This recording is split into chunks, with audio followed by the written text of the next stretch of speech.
mais do que tudo. A paz de Cristo é especial. A graça e a paz. Eu sou o pastor Luiz Gustavo, pastor da Igreja Presbiteriana Central de Nova Friburgo. E hoje eu estou aqui no nosso templo e eu desejo gravar aqui a mensagem que eu tenho para compartilhar com cada um de vocês hoje. E, queridos, de uma maneira muito especial, por detrás dessa tela, que é o tema do nosso ano, o ano da oração. Eu tenho plena convicção de que fomos dirigidos a um tema tão central, a um tema tão importante para podermos passar por um ano que se apresentou e se apresenta como um ano de muitas dificuldades para todos nós. A oração é uma peça central na vida cristã. A oração, ela é a chave do segredo para nós permanecermos em tudo aquilo que Deus tem para a nossa vida em Cristo Jesus. E eu quero olhar exatamente para a nossa referência maior, que é o Senhor Jesus Cristo.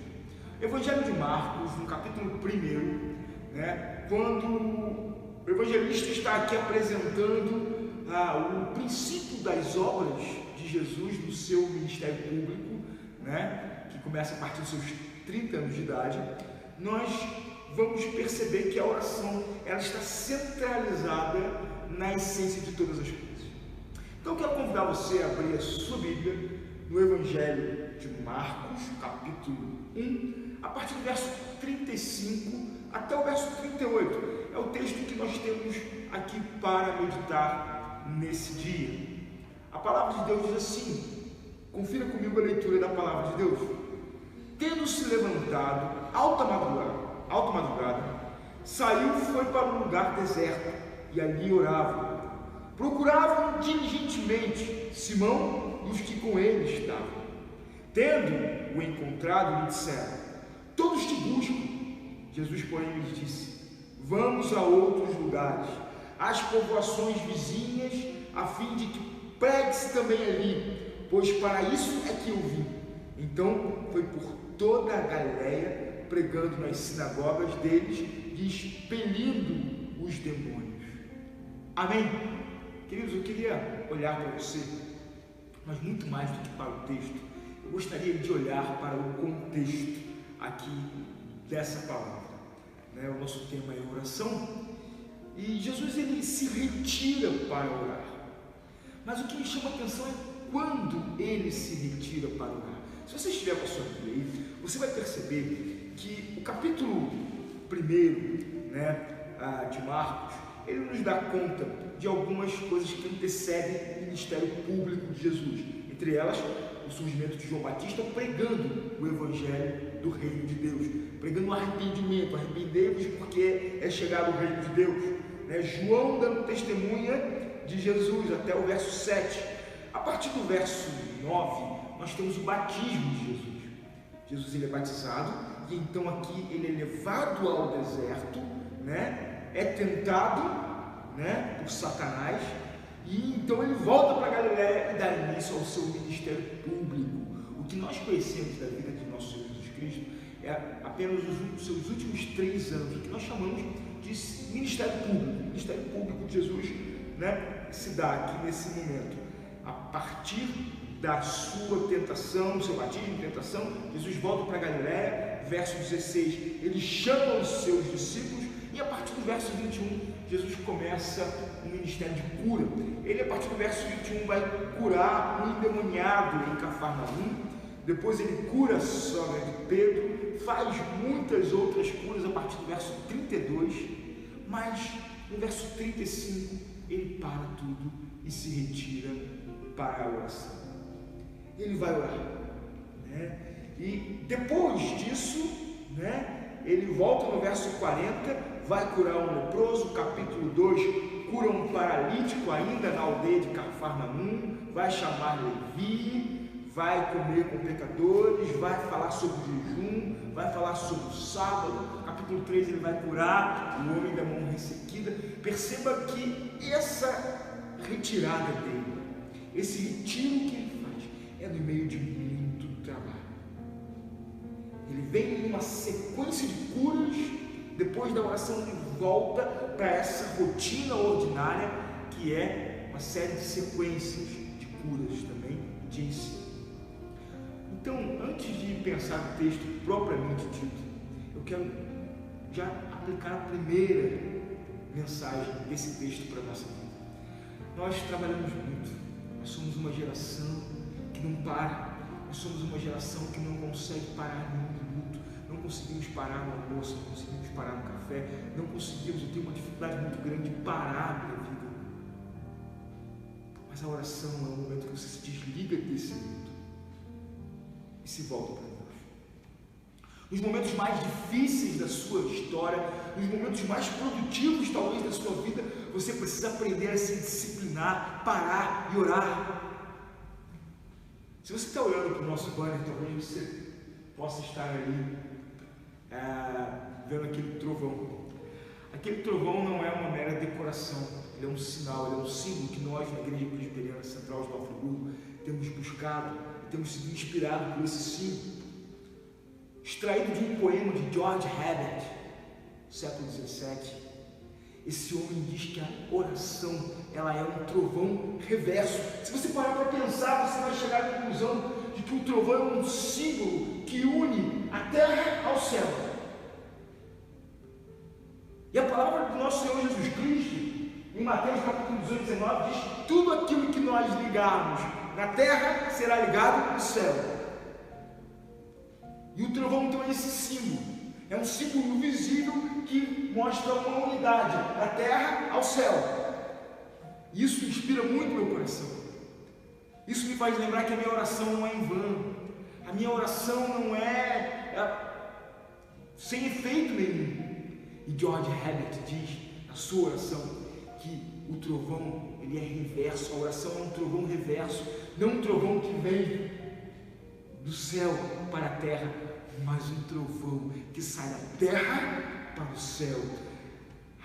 A oração é a certeza de que a tua petição, de que a tua situação, de que o teu medo chega com um estrondo de graça pela intermediação do nosso Senhor Jesus Cristo. E a oração então ela ocupa um lugar central na nossa vida. Jesus ele para tudo. Nós vivemos um caos e não sabemos parar. De repente Deus, com a sua soberania, Ele bota quase todo mundo em casa. Ele para a tua vida para te mostrar que nem tudo na nossa vida é trabalhar, trabalhar, trabalhar. Às vezes você na sua própria igreja, você se desgasta muito no seu ministério. Você trabalha muito mais do que você ora. Você gasta muito mais tempo cuidando de um monte de coisas na igreja. Olha, a igreja está aqui, está parada, vazia, e Deus parou a sua vida para te ensinar coisas importantes. Falando em oração, eu quero falar hoje sobre prioridade. Qual é a sua prioridade? Eu olho para esse texto aqui, 3 prioridades. Primeiro, a oração do nosso Senhor Jesus Cristo. Tendo se levantado na alta madrugada, saiu e foi para um lugar deserto e ali orava. Jesus ele sai sem o holofote dos seus discípulos, sem o holofote daqueles que o espreitavam, daqueles que o procuravam. Ele vai para um lugar deserto. Tem muitas pessoas que gostam de orar só debaixo dos holofotes das pessoas. Pessoas gostam de ser reconhecidas como pessoas de oração, então elas querem ir para frente, elas querem estar em lugares. Nós precisamos aprender a estar sozinhos com Deus. Jesus se afasta, ele se retira para orar em um lugar deserto, e ali ele orava. Uma outra coisa que me chama a atenção nesse texto é que ele sabe priorizar a sua prioridade. Pode parecer que um jogo de palavras meio mal colocado, mas não é. Tem pessoas que não sabem priorizar as suas prioridades. Logo, aquilo que ele teoricamente postula como uma prioridade, não é. Na sua vida, na sua história. Qual é a sua prioridade? Verso 36 nos revela uma outra prioridade. procuravam diligentemente Simão e os que com ele estavam. Deixa eu explicar uma coisa que eu percebo nesse texto. Jesus ele sai na alta madrugada. O texto não fala que Simão acorda na alta madrugada, olhando o histórico dele, talvez eu imagino que não. Ele acorda e vê que Jesus não estava ali. E então, verso 36, ele começa a procurar. E procura com diligência. Sabe o que é diligência? Diligência é um conceito bom. Procura de maneira insistente, procura de maneira observadora, procura com esmero. E ele está procurando Jesus. Por quê? Quando ele encontrou, ele explica a razão. Todos te buscam. Todos quem? Os discípulos? Talvez eles também, mas mais. As pessoas que queriam ser curadas, as pessoas que precisavam. O Evangelho não pode ser uma demanda para a necessidade do outro. O Evangelho também tem que ter um tempo para a sua necessidade pessoal. Deus não vai se alegrar na tua vida se você se matar de trabalhar na igreja. Deus não vai se alegrar com você se você se esfolar no seu ministério, no seu trabalho, tentando ganhar dinheiro, tentando agradar as pessoas. Talvez a prioridade da mente de Pedro ali, como discípulo de Jesus, era trabalhar.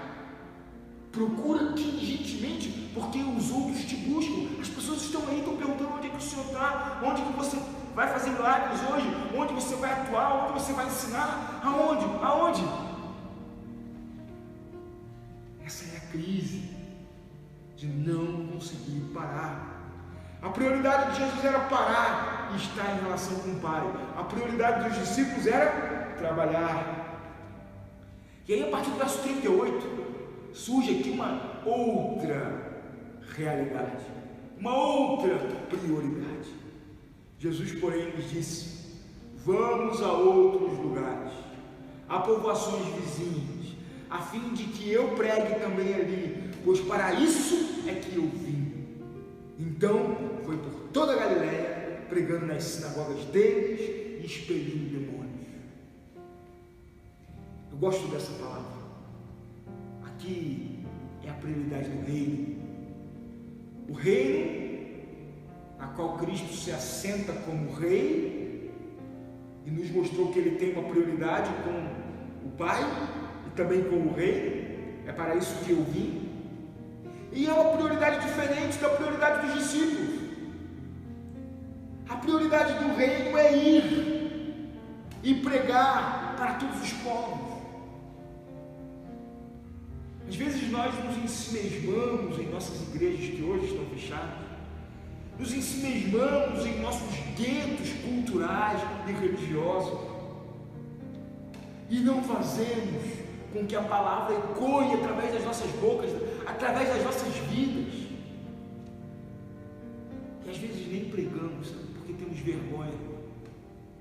Temos vergonha de viver algo diferente daquilo que nós pregamos. E quem vai orientar, quem vai realinhar a tua vida e a tua teoria é a oração. A oração vai te fortalecer, vai te estruturar, vai trazer isso para a sua vida de uma maneira mais clara. A tua oração não vai ser uma brisa, querido, mas vai ser um trovão ligando a terra ao céu. E é a palavra de Deus que te imerge nisso. É a palavra de Deus que te chama para essa oração. Então, nesse tempo de afastamento, de isolamento, de igrejas vazias, que a tua vida não esteja vazia, que as tuas orações não estejam vazias. Nós vamos habitar o céu, nós vamos povoar o céu com as nossas orações, pelos nossos governos. Cuidado para você não se perder nas suas prioridades. Pedro estava trabalhando para o reino, mas a prioridade dele era distinta à necessidade do reino. Vamos cuidar de quem está aqui, vamos resolver o problema que está aqui. Mas Jesus queria ir além. Ele queria ir para outros lugares. Gosto dessa frase de Jesus: vamos a outros lugares. Há quanto tempo você não vai a um outro lugar?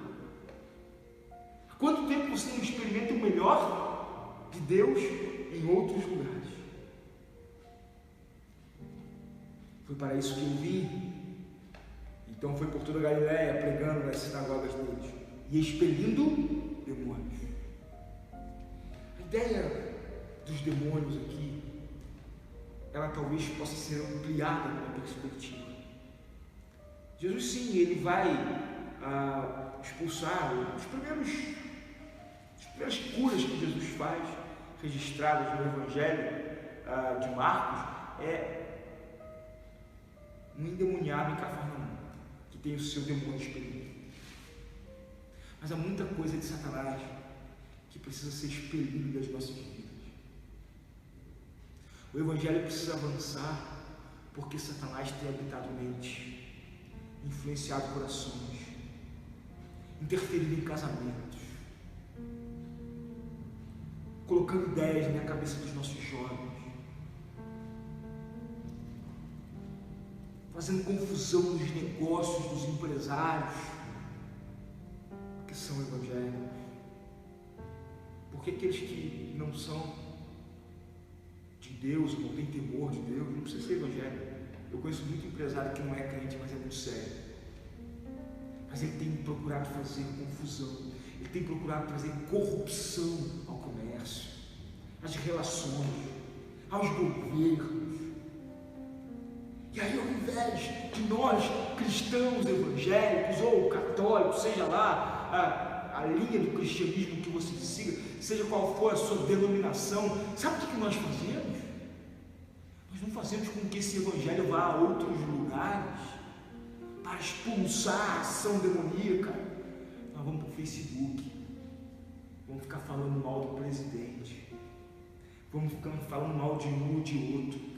Tem coisa errada? Tem, que a situação aqui, não estou discutindo os méritos da questão. Eu estou discutindo a atuação do cristão dentro das redes sociais hoje.